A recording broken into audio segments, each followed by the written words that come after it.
So what is the reason that you can't day drink anymore, Michael? Well, I don't day drink. It's usually the late afternoon, okay, it's difficult to say what counts as day drinking here because the sun sets after 8 o'clock where I'm at currently. It also sets after like at 9 o'clock here, so I completely understand. Oh yeah. So then does that count as day drinking if it's like beyond what usually constitutes evening? Well, anything after 5 o'clock is probably safe, right? Okay, I'm in the that case, boogeyman. It's 5 o'clock somewhere. That's fair. So then I don't day drink. But like early morning, but you still just have a couple and then pass out. Essentially, like I've been by myself for the last 2 weeks, and I don't react to that very well. So if I have more than a couple, I just get really sad. I started watching one of my favorite, very depressing animes again for like the 10th time of my life. So I'll just sit there and it's Neon Genesis Evangelion for those weebs out there. Who have all of the figures and other, posable items in their house. I don't have that because I'm poor, but I almost tried getting a wall poster of one of the characters, but instead I got a lot more raunchier one from another anime called Panty and Stocking with Garter Belt, which is as raunchy as that title kind of gives off. So okay, of course you would have. Yeah, my old roommate told me that I couldn't hang that up in my room because it was just it's very risque. I'll say it. I'll say that.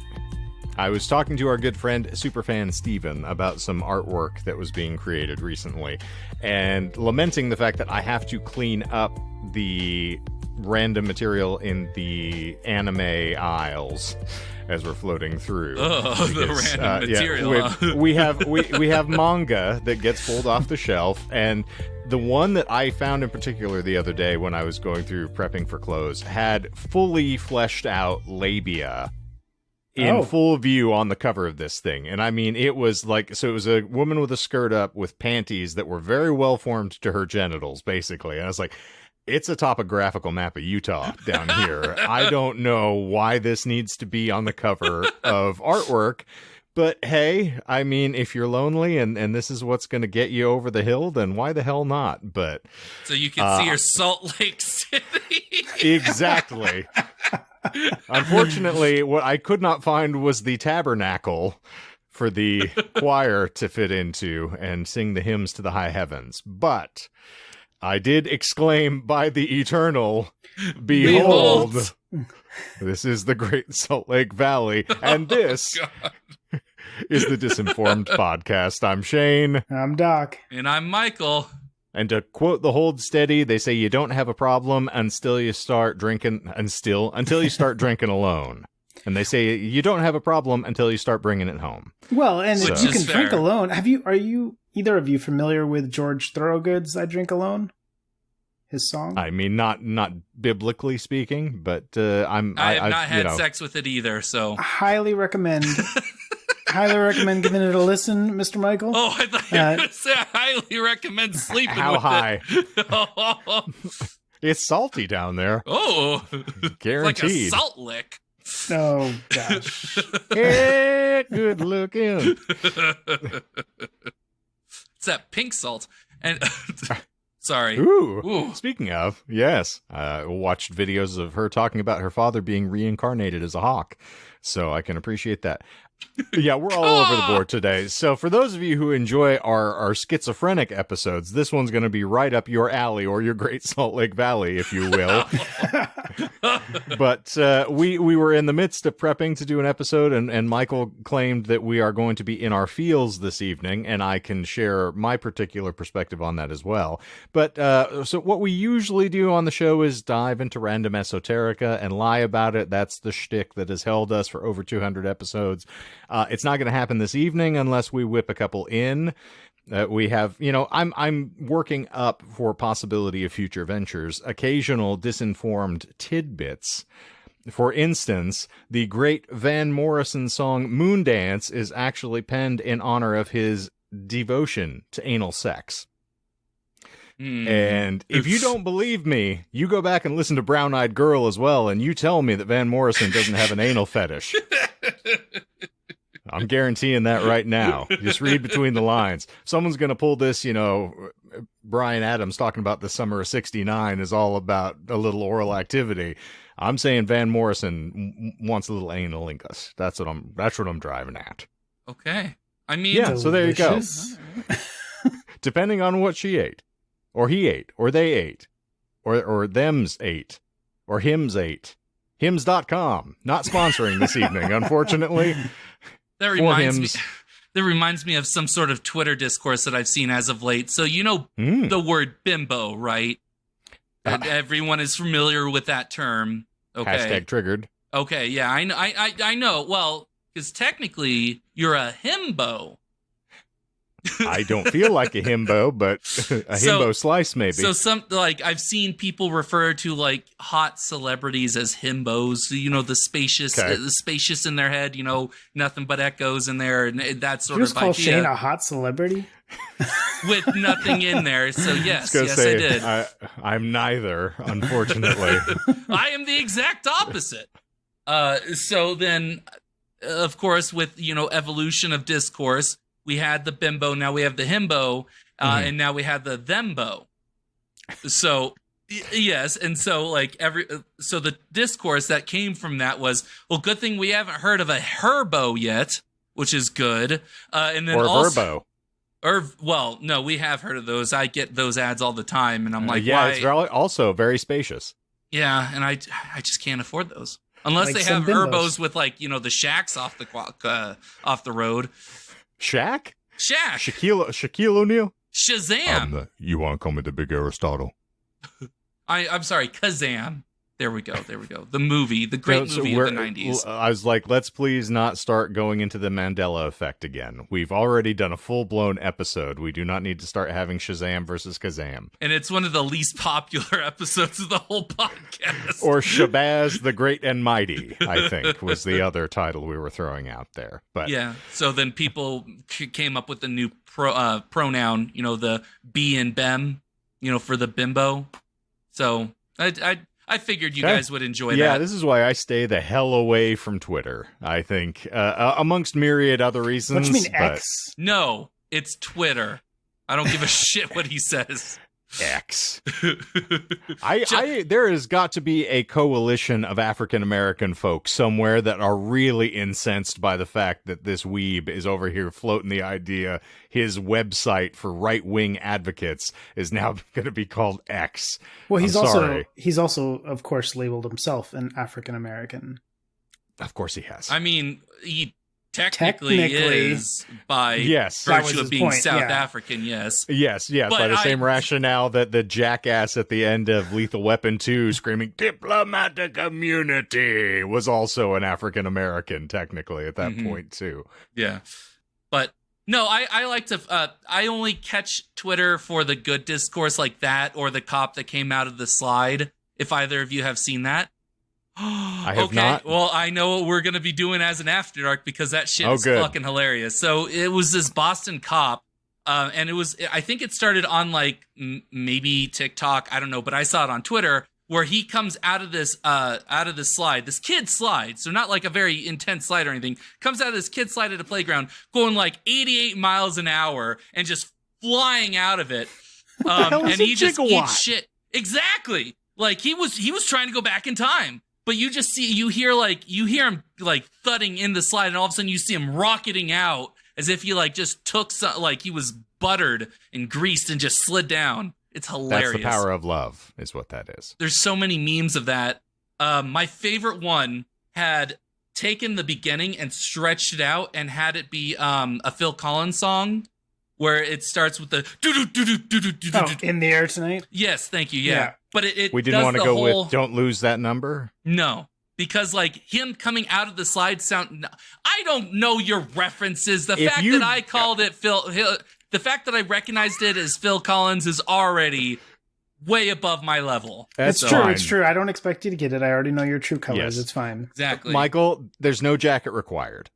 It's all right. I'm just going to take everything you say at face value. All right, let's get back to the genesis of the story. Let's dance into the night or the light. Either way. I like Tarzan. Fuck off. You will be in my heart. You will not be in my will. Oh. You might be in your grave. Anyway, so helter skelter, this cop got to the bottom of the slide, and he just flings out. He like crashes. Everything goes flying. It's absolutely hilarious. Okay, we'll watch it probably a couple times. And there's was he in full uniform? Oh yeah. He looked like a traffic cop. You know, like he took a break from ticketing people for going over on their meters. It's like, fuck it, I'm gonna go down the slide, and he like activated the thrusters and just flung himself out. Nice use of taxpayer dollars there. Full uniform. Yeah. Like, what do you do? You protect and serve? No, I go on the slides and sometimes the swings, and if I'm feeling really naughty, I get on the merry-go-round. Occasionally, one has to chase the Hamburglar wherever he may lead you. And if he went down the slide, you best protect believe and serve, he was motherfucker. Diving down that slide, so he's rocketing out at 88 miles an hour. Running up that hill, diving down that slide like he's fucking Edward Norton's spirit animal in Fight Club. Yeah, I got it. I'm with it. Yeah. As soon as you talked about the cop going down the slide, I was just like, I hope this is one of those like 1980s slides that like, because it's, you know, we're in August right now. I'm like, where it's just pure torture going down it. So he's not only like flying off it as quick as he can, but it just burns the entire way down. You remember those as a kid? Oh, where it's all like metal, and if it's been sitting in the sun, it does look metal. It does look like it's pure metal. It doesn't look painted at all. But the funny part was, yes, exactly. It's hardcore as fuck. But this actually got on the local. Sorry, you're right. Hardcore as heck. So I'm sorry, not apostrophe, asterisk CK. But anyway, they actually had a segment on the local news station where they had kids go down the slide that the guy came rocketing out of, and they're just coming down normal. And like other people in the area filmed themselves going down the slide. Well, they didn't have all that bacon grease surrounding them. Exactly. That's the response people are having. Like, people are like demanding that they release the body cam footage. Like, they want to see the footage. I just want to see the teeth that were embedded in the side of the slide, as though this were a libertarian wonderland. Oh yeah. That's see what it. I want to see. Oh yeah. Okay. You'll think that we're back at Action Park. Yeah. Mm-hmm. Fucking that is still one of my favorite times. I have to tell you, if we're gonna have a vainglorious look back, that was a fun show. I appreciate just the concept of actual live snakes and electrocutions happening in an amusement park ride. It is one of my favorite episodes that I've written. It really was. I just the fact that like someone was like, you know what, we're making a theme park. Mm-hmm. What's this about regulation? No, fuck you. I'm sorry. Heck you. Or whatever. Okay, so the reason we're even getting into this, before I say like having the joys of finding Smedley in situ this week, which was also another delight, and referring back to an episode I really enjoyed. So there's some discussion, some lively discussion being bandied around here that we might change platforms for this show and slide over into the visual medium. Hence, looking at the camera versus not looking at the camera, which I'm, trying to stay versed in. And Doc was starting to. Yeah. Mm-hmm. Yes, Doc is attempting to look like a grandmother who's about to knit you like a cable knit sweater. Oh, young man. So it's going to be a good idea for us to just get used to trying to have some engagement with the audience one way or the other. See, you're going for the grandma. I was going for the sultry, like, come hither, but that's not working out for me here. Why not both? Why not both? Why not both? That's true. Gilfs are a term. It is a thing that happens. Allow me to harken back to a previous host, Porque Nos Dos. But yeah, I'm sorry. I'm not Chloe 2 times. I'm also not Chloe Dancer. So it's not going to ensnare me, I'm afraid. But so in any event, this also leans into the discussion we were having about despondency, which Michael fell into a bit of a downward spiral, as to be expected, when I said I was going to try to kill his baby, and that's not really what's happening. We're going to change a little perception here and do things a little differently, because admittedly, the format might not necessarily be something that lends itself to enjoyment from everyone. If you have to look up the term disinformation and get a definition before you watch the show, it might not be for you. Or you might take it in the wrong vein, as the people that I was pitching it to when we first started recording it, where they're like, so you're actually just going to be lying to people. Hence why I have our long-winded discussion at the beginning of the show to tell you that no, I'm not expecting you to leave here with all of these lies settled into your brain and living there rent-free. We want to disabuse you of these notions. We're just trying to have fun.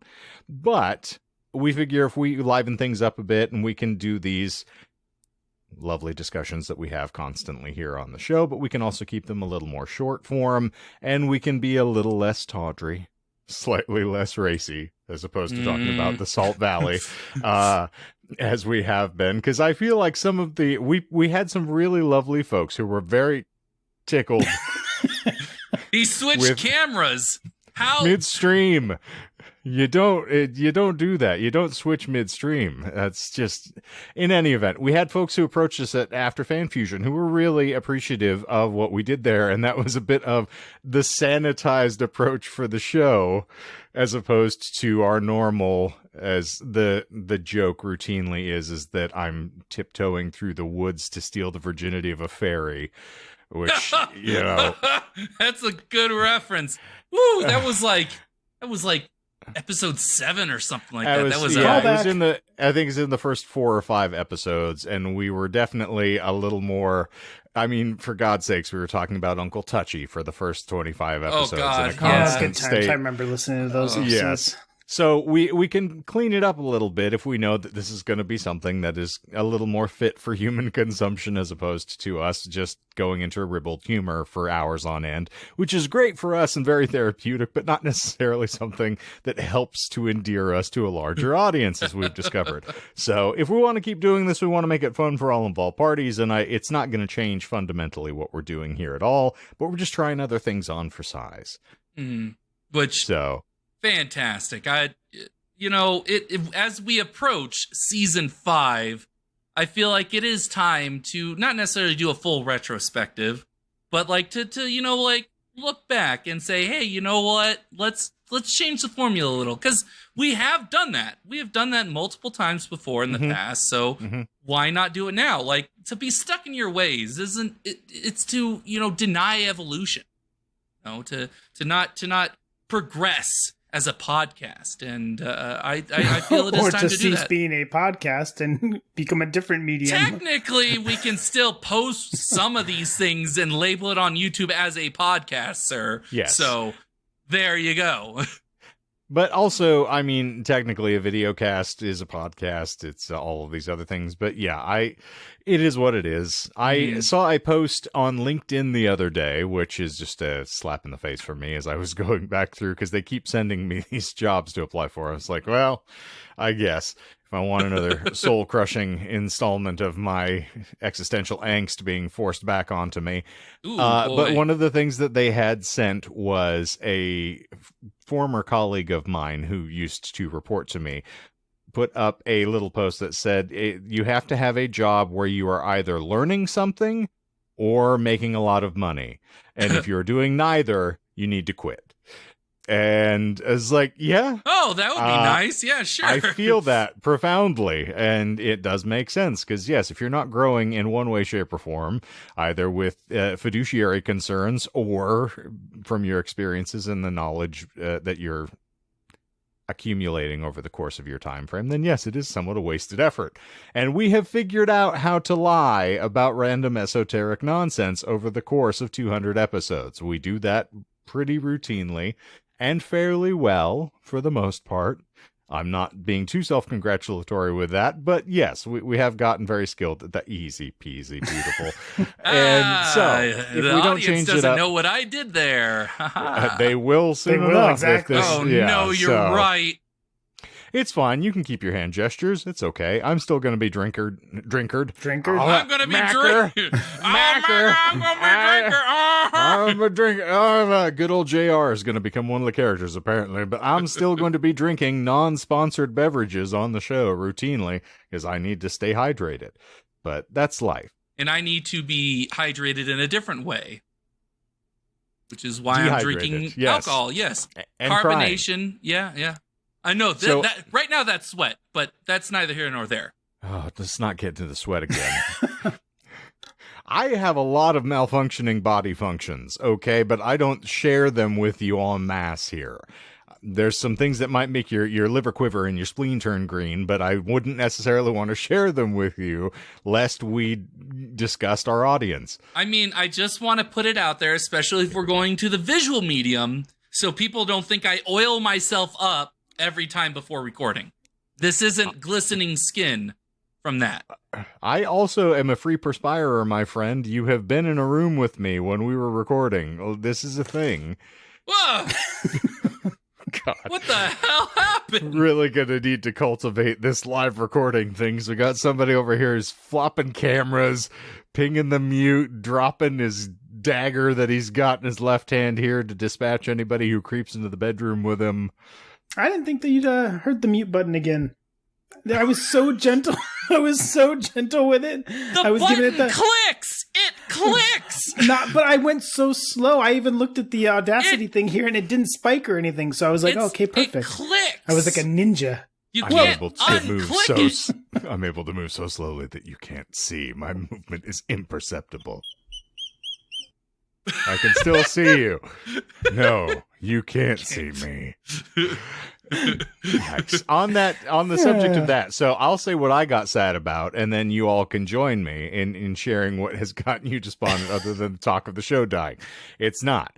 I was reading the last Richard Bachman book, Blaze, which, if I have not given you the pitch on this, it is essentially, if you like the King sort of Shawshank arc, if you will, the Green Mile, Shawshank Redemption, and that sort of storytelling, particularly a lot of the Hearts in Atlantis has this same sort of feel. Heartfelt yet woefully tragic storytelling. Blaze is very much King's attempt at doing Of Mice and Men. Oh. Because it tells the story of a child who has been through sort of the reformatory system, was abused by his father and subsequently abused by the system, and just never had a good template for how to embrace proper conduct, becomes a criminal into his adult life, and then talks about the last caper that he tries to pull. And it is probably some of the most harrowing reading I have done in a good long while, and I don't mind saying, because I do routinely, particularly when talking about Philip K. Dick, I wept uncontrollably by the time I finished with the book, because the ending is not something that leaves you feeling uplifted in any way, shape, or form. I will offer no spoilers for that, but it left me with an image that I wasn't prepared to cope with at that moment. And living with that in my headspace, particularly when I was already kind of on tilt, it did not help me. So I was curled up on the bed crying next to my wife, going like, this is not good for me. I don't know why I keep doing this, but I do. And then I started watching. I was like, I'm trying to switch things up. So I'm reading Jeff Vandermeer's Annihilation, because it's something I've wanted to, and I needed a palate cleanser from King. So I was like, this is great. I appreciate that. And then Guardians of the Galaxy 3 popped up on Disney Plus as something I could stream. I haven't seen it yet. So I was like, well, let's see whether or not they're going to continue to abuse me for liking their product. And also, I really enjoyed the film, but if you love animals, that is a very difficult sit. So I just sat and cried my way through a movie for another 2.5 hours, just ugly crying, snot going down my face. So that was the headspace that I was in before walking in to record today. Is I'm like, I'm cried out. I'm in a great headspace now. I've finished. I got all the endorphin dump.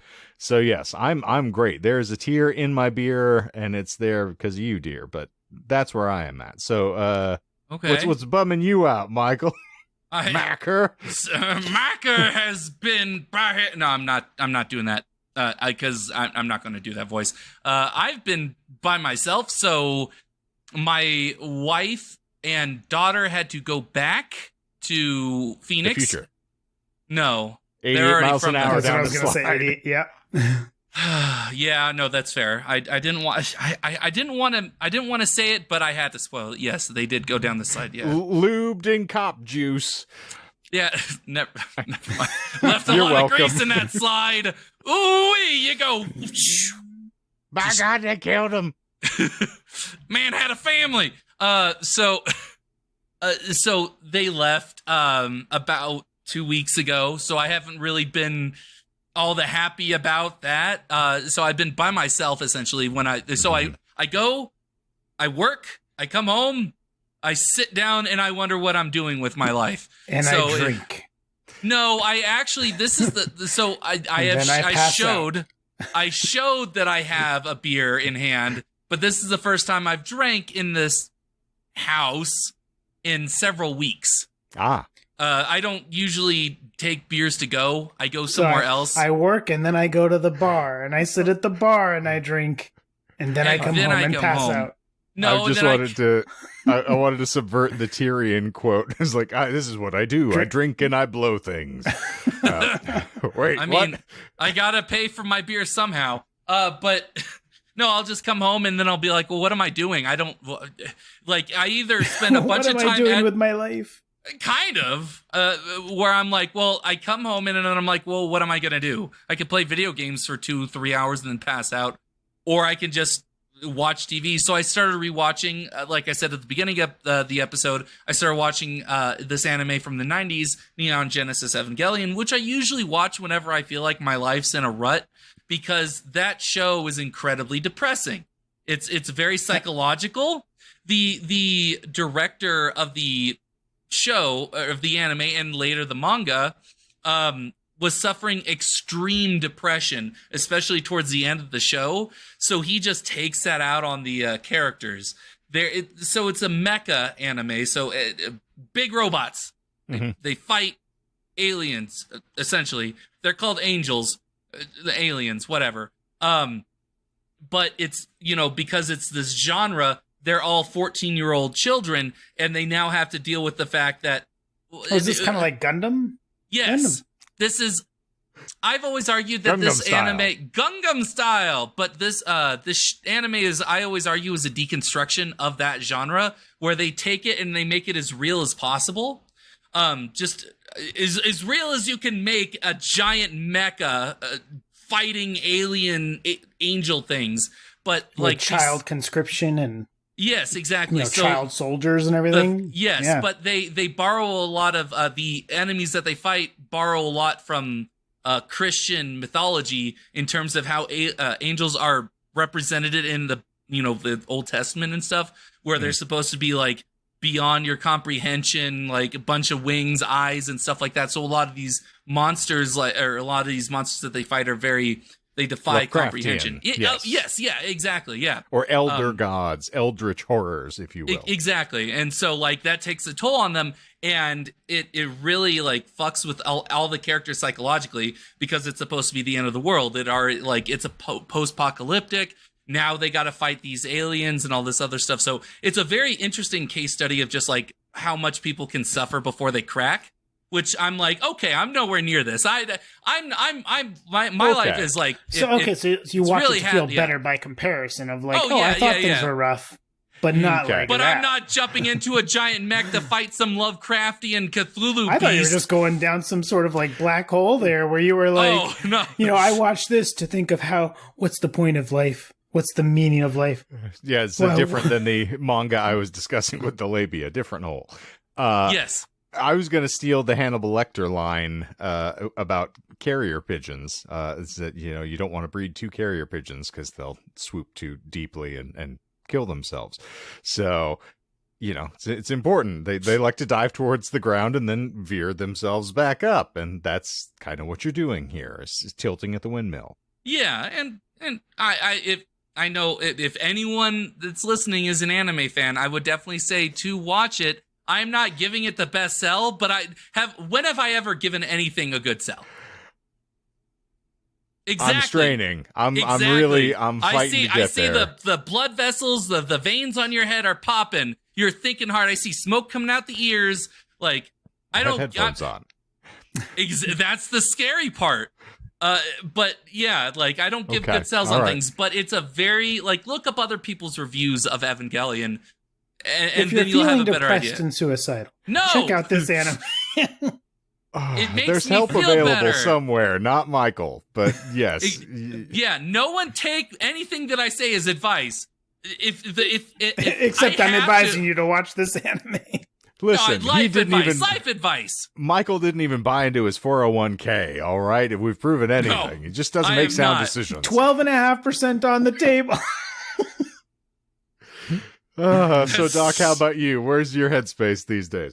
Oh, I'm great. I have 20 jobs. I just got another one, bought my third house. No. So,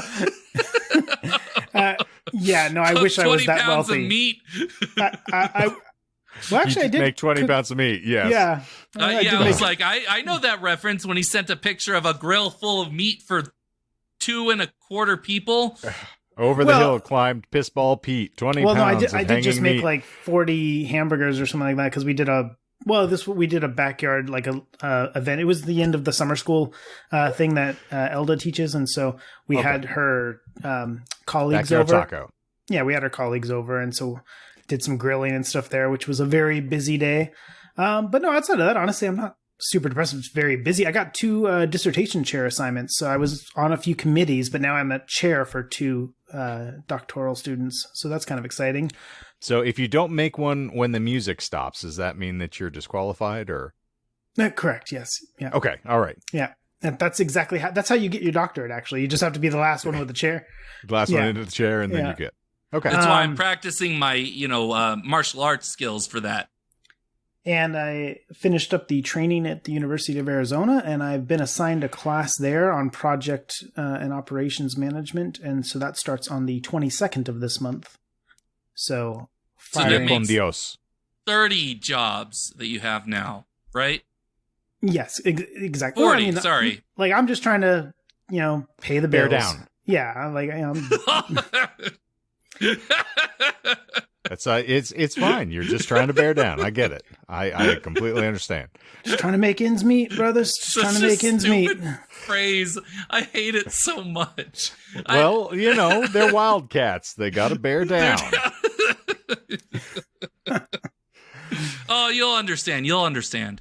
You all will understand. Michael, what is the name of what had been Sun Devil Stadium? Has that changed? Because I was asked by a concerned citizen that it had been like it's Mullet Stadium or something now. I hope. Classy. I have no idea. Which, the individual who asked, who is listening right now, so love you, Jeremy, but had said, like, isn't that a little on the nose for Arizona to call it Mullet Stadium? So I was curious. You would know of anyone, since you spent a significant amount of time there tooting your own horn, so to speak. I mean, I used to, but this was like years ago. I haven't tooted a horn, not even my own, in quite a few. Well, when you get older, those impulses stop coming to you with great regularity. I understand. Happens to every guy.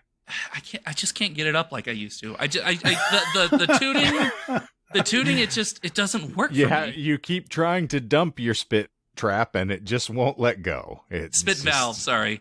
It's just lolling around in there. Thankfully, I don't have to play wind instruments. I'm full of my own hot air. I just use myself. You and me both, buddy. I'm essentially an accordion.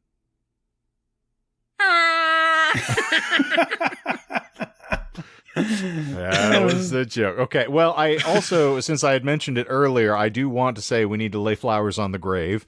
For those of you out there who are purely consuming...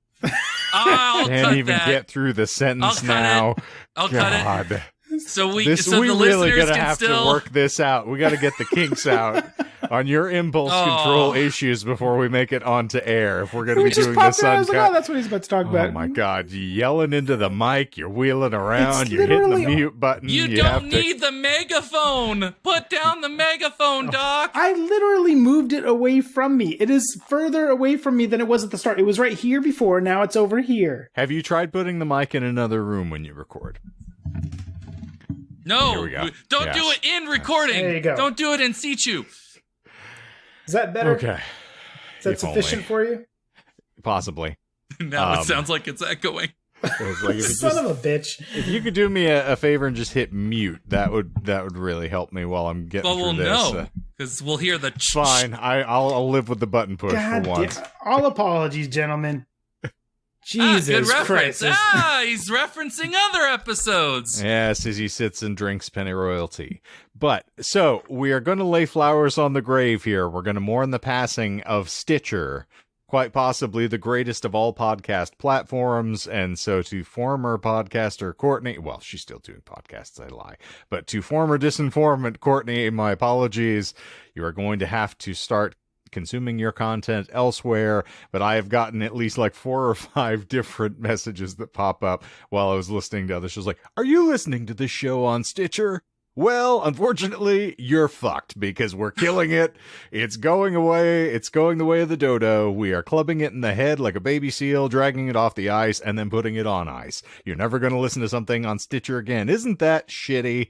Anyway, you can go to Spotify or iTunes or any of the good places that still make money and are run by evil automatons, but no longer can you listen on Stitcher. Go fuck yourself. Wasn't Stitcher owned by Sirius? So they're a pretty giant company too, aren't they? Well, I mean, he got pushed into the vortex by, one of those crazy witches. Beyond the Veil, yeah. Mm-hmm. Yeah, I've never seen him after that, and it's really unfortunate. But Bellatrix, you bitch, you ruined it for all of us. You killed Stitcher. God you damn killed it. Dobby. You killed Stitcher. I don't know how many other elves you've had to fuck out of this existence, but I'm against you right now. I don't care how you played. She blew it all up. They blew it all to hell.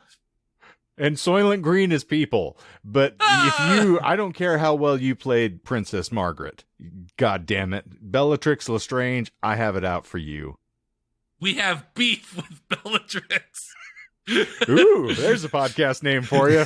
Beef Coming with next Bellatrix. month to Stitcher, Beef with show. Bellatrix. It's gonna be me doing Dobby impressions the whole time. Mustn't come on Harry Potter. Please keep your wands away from Harry Potter. Oh. Anyway, sorry, Courtney. Very sorry that Stitcher had to go away, and that is what got me to thinking about killing our show. This is like, if Stitcher's dead, that eliminates again one of the 4 listeners we still have. Because Courtney's not going to listen if it's on any other platform, so we're basically we're whittling down. I've basically done everything I can to disabuse Doc of listening, and now he's here on the call. Well, he doesn't even listen while he's recording with us, which is unfortunate. He's just rolling around and I haven't moved the damn chair this episode for that reason. I don't know what you people want from me. Okay, so I moved the microphone away. Oh, now it's too far. It's echoey. I moved it closer. You're too damn loud. Turn down the gain. The gain's as low as it's going to go. Still not good enough. Mike, look at the camera. Okay, let me switch camera. You don't switch cameras midstream. Holy fuck. So somebody has to be the comic foil on this show every episode. And I was the one in the barrel last week. So as I listened to myself getting through that conversation, and I appreciated, here we go. I even told Melissa as I was listening, it was really fun to be the straight guy on the episode for once, who just had to sit and let everybody else make the jokes, and I just read the copy, and it was a good time. You both did really well last week, so thank you. Yeah, because I edited out all the shit jokes that I made that weren't funny on editing. Well, that's, the joys of us moving to another platform now, is you will not be able to do that, and we're just going to see who is actually funny in context. No. Oh, no, you're right. I can't handle that sort of pressure. I'm going to have to be funny now? Being attacked by Nat King Cole over here, so I don't know what's happening, but if you see me slap at my face at any point, it's because there's a stray gnat in this room that is desperate for my blood. Oh, we had a huge gnat problem during that stupid cookout. They were everywhere. It was so annoying. Between them and the aphids, I don't know which is going to kill you faster. Anyhow. Yes. But yes, I will endeavor to work on my mic placement, my video placement. And your mic placement with regards to your camera. I mean, I don't appreciate your pun, but I'm glad you're trying. Picking up what you put. Thank you. Well done. Thank you. Also, the finger guns, I feel like accent anything perfectly, as long as you just finger gun. Be sure you roll enough back that we get the pit stains on. Yeah, because I want. God damn it. See, the nice thing is at some point, it's when you're just a hideous fucking chud and you've gotten acclimated to that fact, I have absolutely nothing that I feel bad about when I'm on camera. I don't feel, there's no superficiality that needs to be maintained. So just give in and realize you're going to look the way you look, regardless of how you try to, doctor it up, pardon the pun, and just live with it. Anything?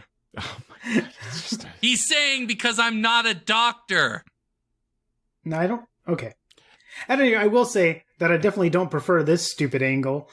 Well, I also will say I don't prefer you sounding like you're broadcasting from the bottom of a well. So I Am mean, I if still you far want to, away? yeah, I just Well, I've given up. I only moved. Is this better? I mean, you don't sound echoey. Well, I just moved it back where I had it before when you said you had a problem with it before. Oh, now you're too. Oh my goodness. So, have you ever used your inside voice? No, I do not have a good inside voice, okay? I don't. I told you. Elda already says, like, we're talking about eggs, and she's like, you don't have to yell at me. And I'm like, why would I be yelling about eggs? Nobody's mad about eggs. Eggs! You got to wake your eggs up. Have I told that story? Oh, God, now he's unplugging shit again. What? Listen, Tell the story. So you've already said that you that this is like, just a scrap one, or like we're moving to a new platform, okay? So this is my trial and error business, okay? Okay. As we've noted, I've got way too many jobs. I don't have time to hop on here and mess around with all this stuff on my own time. So it's trial by fire right now. This is the way you see me? Great. This is the way you're going to keep seeing me. Is this too loud? I'm sorry. Let's turn down the gain. The gain doesn't go down further. Push the mic away. Now I'm at the bottom of the well. Personally, I feel like the other He's camera losing it. looked better. I'm just going to point that out. But, Yeah, now I'm nobody said getting any- pit stains like Michael over here. Yeah, I mean, And it's I just, turned this on, but then I'm suddenly at the airport. see, you might appreciate this camera angle, but I feel like the 8 head's really starting to get to me. So if you could go back to the other one. God damn it. That's all it wanted.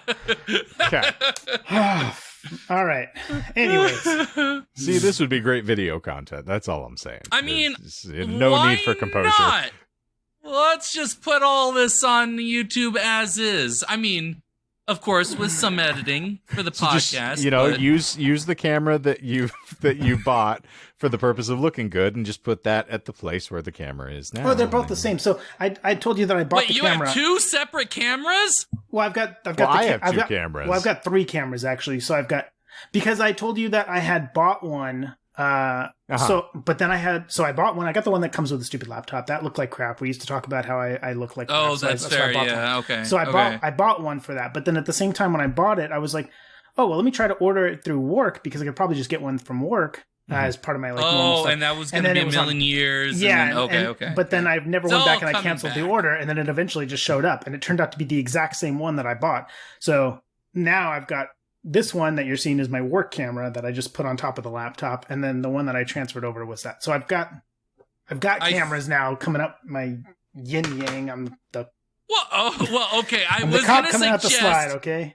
Okay, I was gonna suggest before you said the camera's up your yin yang that you just do multiple versions of the call where it's just multiple angles of you. But I don't think I want to see that camera angle. I don't think I need to see the. You don't want to visit Great my Salt Lake City here? No, I'm good. I'm good.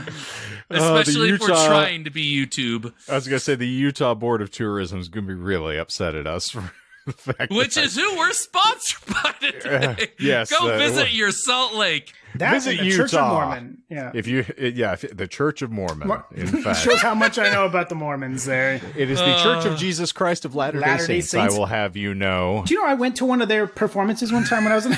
Yes, I moved the damn chair. Deal with the chain. I saw you shaking your head. Oh my God. I'm losing it.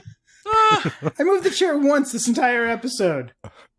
Okay, so you've unplugged the camera do you every remember 30 the time- seconds. You change do you your rem- mic settings constantly.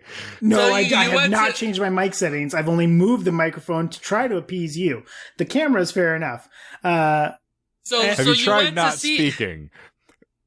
I did for a good chunk of the episode, actually. Okay. Well, you here went to goes- see the Mormons in their natural habitat. and not the Book of Mormon, but the Mormons in there. Well, Okay. yeah, I went to, and back when I was in Canada there, and when I was in high school, I was invited by this woman named Abby to go to, she was a Ooh. Mormon, and so I went with her because she was cute, and I thought, oh, this would be fun.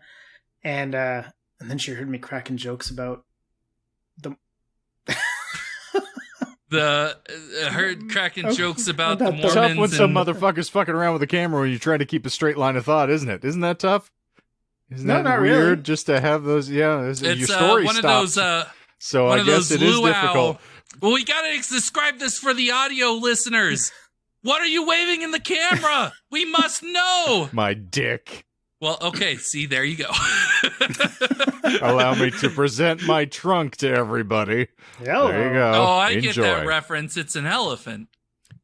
All right. I'm gonna make it rain on you, my friend. Okay, Your $2 all right, bills. all right. That's right. Thank yeah, you, Smedley butt hair over here. It's what Oh I my always God. tip. I always tip $2 bills. Why? Okay, Because I gotta ask because it's that. real currency, but nobody ever gives them out. So, and like most people don't even remember them, so I give them that because it's always a unique experience. So I always have stacks of $2 bills because that's what I use for tips. But no one else would accept that. If they were to take those $2 bills and try and spend them, most people would be like, we don't accept those. That's not true. It's legal. It's legal tender. It's completely acceptable. And I'll have you know, you're saying it like it would actually annoy the people. Literally, all I ever get is, "Oh, this is awesome." Well, let me tell you what's not awesome. This show. So, so you went to see you were the soaking Mormons with this Abby chick. with Abby anyways, in there's not Abbey even a real Road story here. I Studio. was just gonna say. Then she heard me like crack jokes about God, and then she like when I Did was she walking. Children of the Corn you, or? Well, no. Then I was walking in the hallway one day, and she just came in and like gave me a swift kick in the ass, and then like shoved me into a locker, and I was like, "That's not very Mormon of you." When she kicked you, did you turn the other cheek? She got both. She got right in the middle. She was a very good kicker. Oh, God. Woo! That wasn't very Christian of you. You should have turned the other cheek. Well, I'm not the Christian. It wasn't. There She are was a three Christians brown-eyed laughing girl. at that joke. Thank you. Well, on the subject of weird currency, I think I have a great place for us to end. So we can put Okay, a bullet in perfect. this thing so that we don't have to Okay. torture the audience any longer. So Oof. this week, while at work, I had probably one of the greatest experiences that I've ever had in that I finally figured out when the strippers get off their shift. And they come to the bookstore? Yes. So I Hey, was hanging. Yeah, I'm on. why wouldn't they? They want to be learned. They like want books. to be. They want to be learned. I come here for some good go- learning. I'm going to Well- learn you something. They were purchasing, the habits of, how to make friends and influence people. There's some business Exactly. Good investment one. courses that they were working with. There's Gladwell's, outliers because, time and 10,000 hours. They're getting great at their craft. Mhm. In any event, I had 3 women over the course of 15 minutes come up and ask if they could do a split transaction. No, there's no euphemism involved here. They're just saying they wanted to do some portion of the payment in cash, some with a credit card. In each instance, they produced increasingly larger stacks of bills, all of which were singles. Now, So the when first they one- produced these, did they give them from the wallet, or did they do the whole like sweaty boob? Like, So thankfully, all of them were, produced from a purse. So there's that, at least. The Great Salt Lake Valley was not shown. But the first one said she was purchasing a gift for her grandfather. Now, I will tell you, there was very little clothing on this individual when she came in to begin with. So this dialogue is just absurd on the face of it, that I'm sitting here talking to a woman in pasties, basically, who's saying, like, I got this book for my granddad because I'm sure he's going to love it. And so she asks if she can do the split, and she proceeds to give me $25 in ones and then pays another like $6 on a debit card. Now, there was a much larger wad of bills with all of this other stuff. I was like, why didn't you just pay all in cash? What was the point of splitting this transaction? Why did that $683 have to come out of your checking? But in any event, she moves on. Now, the It's a one that business killed expense. me is the end of the sandwich, because this girl came up and completed the trifecta, and she's like, I also want to pay with cash. And she was wearing shorts that were smaller than my attention span. And there was a Michael situation going on here, so there was some things that were possibly going to poke my eyes out. And then she proceeds to pull out a wad of bills that it was awe-inspiring how Like many the size singles. of your fist? And she gave me $70. 60 of that was in singles. So I got 60 singles, a 10, and then she paid another $15 on a card. And I had to sit as she's counting these singles out. And some of them were exceedingly crisp, which also is another one of those things, like, you don't get singles out of an ATM. So where is anybody getting fresh, newly minted $1 bills? but there was a smell to all of these no. things, which had a very interesting kind of ammonia-esque kind of odor to it as I'm sorting through these things. And the entire time as I'm sitting through, it's like, oh my God, I really got to wash my hands when I finish this shift. So I feel like the face that launched 1,000 ships just walked into this store and all of them proceeded to erupt on me. So at least it was all really coming from a purse, though. When I was working as a cashier at the grocery store, many times people would just reach into Straight their out of the cleavage. boobs. Yeah, and it was, and like sometimes they'd give you, and you know, this was in Texas, so it was hot. So some of these bills would be damp, It was hot. and you'd be like having to like unpeel them, like, you know, okay, there's the 20 and there's the 5, and it's like, this is so gross. Yep. And we also now have a machine that helps us to identify counterfeit bills, but you have to run it through the machine and it will tell you the denomination of currency or it will give you a red light. And so I took the liberty of running a few of the crisp bills through the machine, but the damp ones I didn't want to try out. You didn't want to break the machine. No, it would take way too much time. And it does argue with you. If there's even just a slight little crimp or crease in the bill, it does not want to take it. And so it's They used really to just have a painstaking. marker that you would mark. Yeah, nope. We have moved into a far more sophisticated field, which it's great when it works. It's fantastic when you throw a crisp hundred through it and it's, you know, gives you the $100 and you're like, yes, great. But when you've gone 19 times and it keeps giving you the red light, you're like, okay, either this is a counterfeit bill or I just haven't crimped it sufficiently for this to slide through the machine, and how am I going to have this conversation? And you're, of course, doing this in front of the person, so it's a delight. They're always, you know, not concerned in the least that you're sitting here for 5 minutes just aggravating over this currency that they've tried to hand you. Especially when it's just like a 1 or a 5, and it's like, you think I'd go to the trouble of counterfeiting this? I mean, that is the $5 bill is the most counterfeit bill. It strangely is, I know. Really? I thought it was a 20. Wow. No, everyone checks 20s. You don't check 5s. Why would you do that? Like, unless you have a machine like his where you could just throw all the bills through. But even then, you're not going to do that for all of them unless they're strangely damp or strangely crisp. Like, if they pop out for some reason, then yeah. But you're not going to take all the 5s and be like, you know, even doing the whole like watermark check. You're not going to do that for 5s. You do that for 20s and above. Now we need to start counterfeiting $2. No! You have them. It's dead, Jim. Just let the $2 die. Do you know how much of a pain in the ass it is to maintain a $2 bill? Because if you go to the banks, you have to order them. Because if you go to a bank, usually because nobody wants them. They're dead. So you're telling us like you're the going halfpenny. as like you're going to these lengths to get these $2 bills. Correct. And that's the hassle. Well, because Every time if you go I to the got bank tipped and you out just at say, "Give Hungry me all," Howie's, I hated $2 bills with a passion. I have literally like put $2 like I went to a spot where you just like you go to the cashier and it's got a little glass jar up front there, and I put a $2 bill in it after I finished the thing. And this was like 2 weeks ago, and the woman behind the counter was like, a $2 bill, and she like cracked out her wallet and took out 2 ones and switched over. She's like, I haven't seen one of these since like I was a kid. My grandpa used to give me these, and she loved it so much she took it out of the thing. Yeah, she's collecting them because you can't spend them anywhere else. I'm telling you, it is usually a very popular hit. First of all, it's real tender, so it's real money. It's better than just getting a $1 bill, and there's something unique. They remember you. Yeah, because you're giving them money that they don't.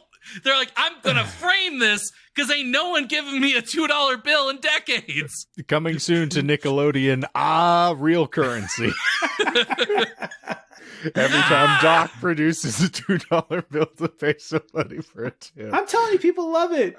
You guys should try it yourselves. But if you go to Bank of America or something and you ask, can I have all the $2 bills in like that you have in the bank? They usually just have like, $20 worth. Like they have like 10. Do you have a gun in your hand while you're asking this? Give me all the $2 bills. No, I just slide a note across to the teller. They have my daughter. I need to pay in $2 bills. I want to one up the other guys in the strip club, and this is the only way to identify myself. I did the very first time I had to order it, right? Because like I used to go around to all these different banks. This was in Austin. I'd go around to all these different Bank of Americas and like, you know, get the 10 that they had here, get the 6 that they had here, and then I was talking to my banker and he's like, you know, we can just order them, but you know, it'll take like, you know, a week or two and then, you know, you can come pick them up. And I was like, oh, that's fantastic. And he's like, well, so how many do you want? And I didn't know because I was like, well, how do I make this like worthwhile for myself? So I ordered $1,000 worth of $2 bills. This was like back in like 2016. You're shitting me. I'm not. Fuck? No. Why do you think I have them in the stacks? This is a whole side of you that I did not know existed. This is why I have them in the actual things. Like, you so like Thomas Jefferson that much. But what was so cool about it is then I went and I brought like, when I went to pick them up, I thought it would just be cute, so I did it. I brought like my briefcase with me and I put all the stacks of the dollars in the briefcase and walked out. It was very like funny. And then I did the little like, you know, Pulp Fiction thing. And, you know, I like when I got home and like my ex was there and she's like, oh, did you get the $2 bills? And I was like, ask me if we're happy. She's like, we happy? And I was like, yeah, we happy. The next scene I'm picturing is when, you know, John Travolta was on the toilet and gets gunned down. That's the next scene I'm thinking of. While the glorious brown sugar Pop-Tarts were popping out of the toaster. Yep. Mm-hmm. Yep. I never got to enjoy those. I do have to say, this is, you're telling on yourself right now, because from that story alone, you have proven to me that you are absolutely telling these people on the telephone to refer to you as Dr. Gregory. There's no way that the man who has not gone out of his way to order $1,000 in $2 bills is not like, that's Dr. Gregory. And I'll tell you why. Here's a tip for you.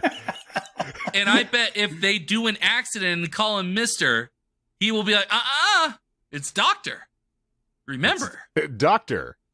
Thomas Jefferson. I mean it. Why? First of all, if I'm telling on myself, why would I tell you all this stuff but lie about that?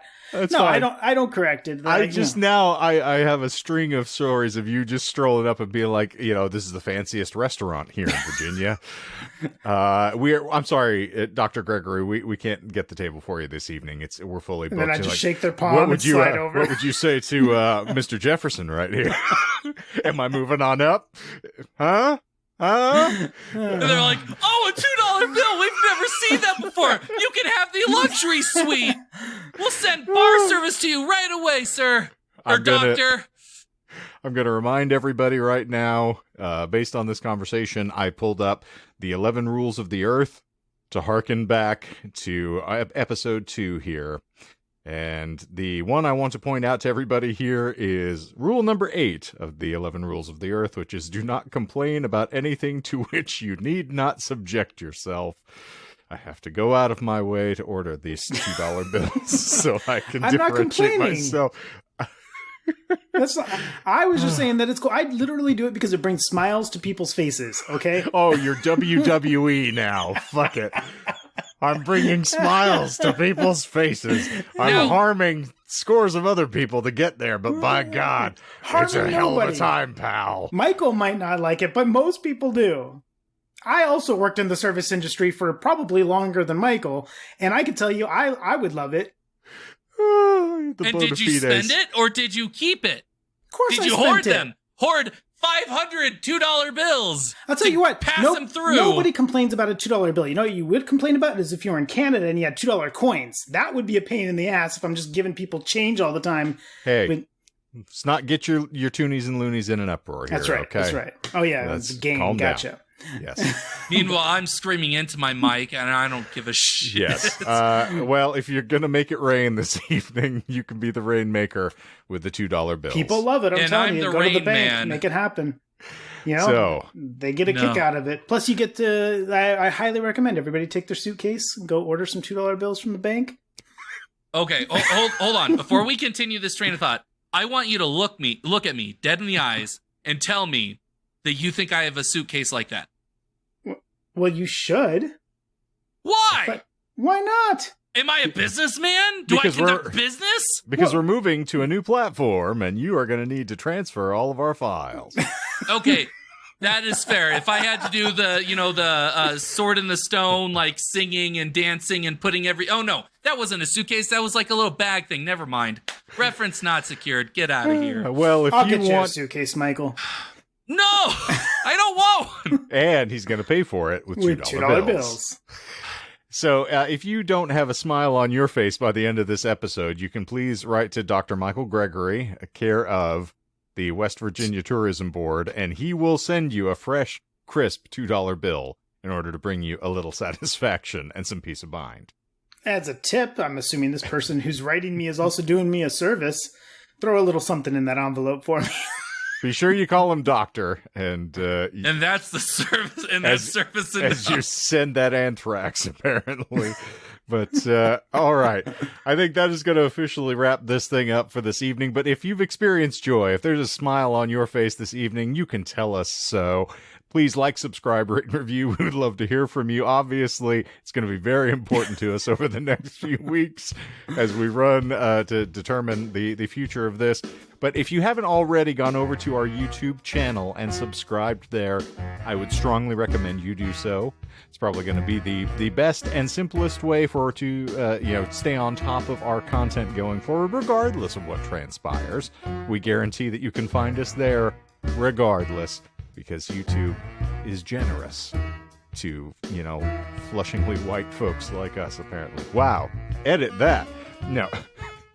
When you're this pale, they just love to have you in a visual medium so that you can just blitz out everybody's eyes. Just reflect all of the light towards the camera. I know, I can see it. I'm glistening. I'm like a spotlight with my forehead. You got to get some of those old Inuit tree goggles where they've, took the bark off the tree and made the little slits in so they don't become snowblind when you're walking around in the cold Alaskan winters. That's how you're going to have to watch us on YouTube, unfortunately. But It's a good look. Captain Cold all the way.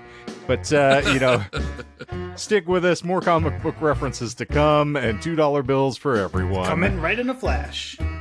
Thank you. Appreciate that.